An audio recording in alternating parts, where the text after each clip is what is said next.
Imagine you wake up one morning. You know exactly how you're going to die. You know the date. You know the place. You know nothing can stop it. Now imagine everyone around you calls that a gift. That was what it meant to be the Oracle of Delphi.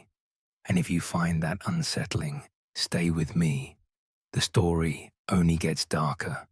Subscribe to Zedd Talks if this is your kind of story. We find a new one every week. The Oracle was not a single woman.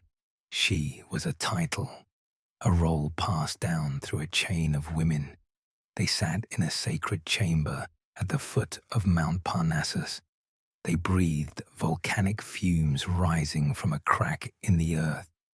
Then they spoke the words of the god Apollo. The Greeks called her the Pythia. She was the most powerful voice in the ancient world.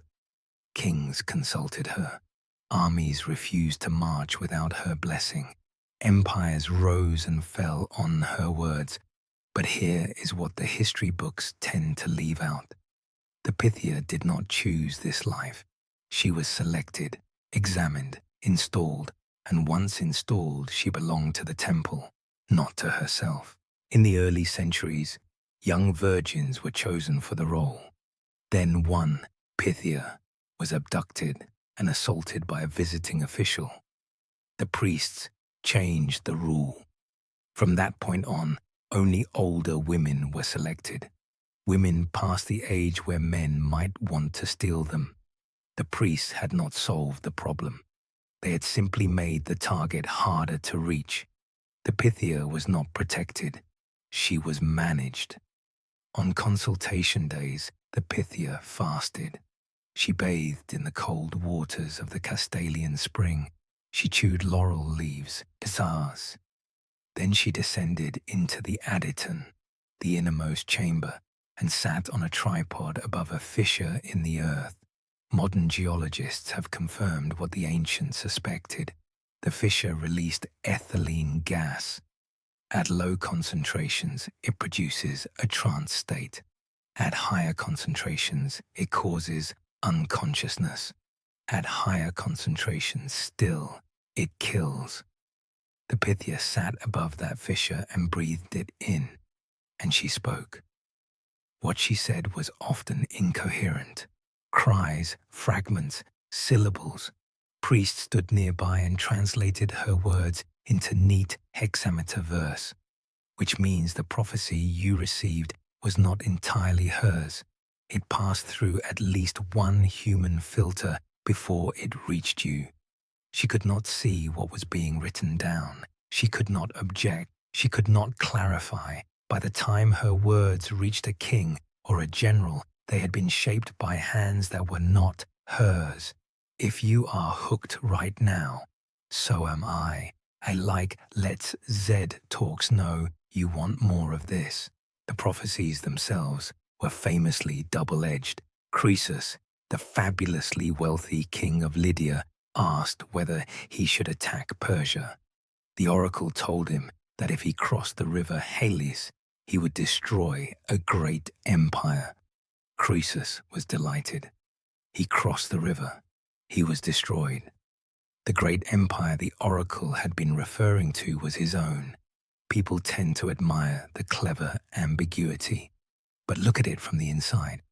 The Pythia issued a prophecy she knew could be read two ways. Either she was a conscious participant in a deception, or she genuinely could not control what she said. Neither gives her any power. She was either complicit or voiceless. And that is the real curse of foresight.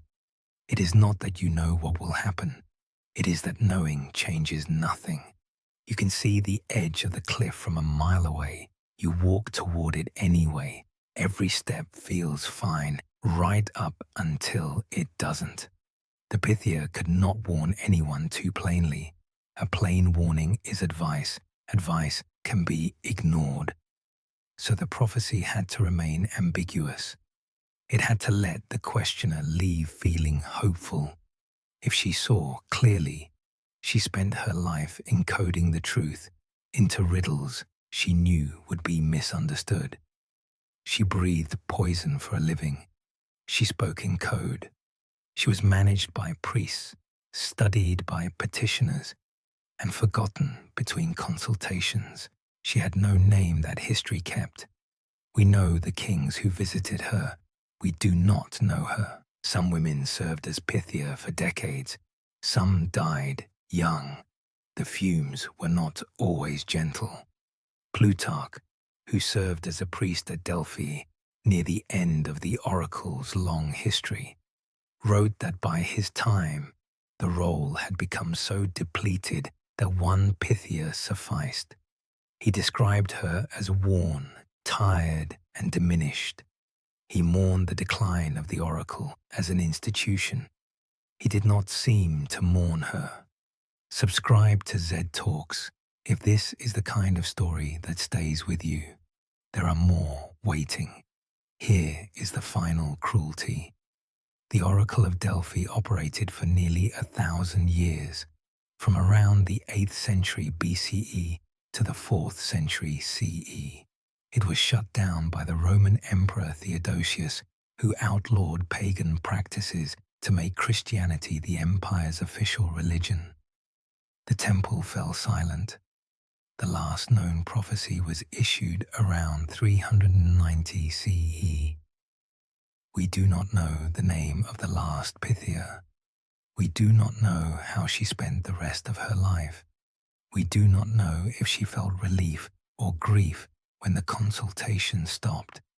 She simply disappears from the record, as every Pythia before her had disappeared, absorbed back into anonymity after a lifetime of being the most important voice in the world.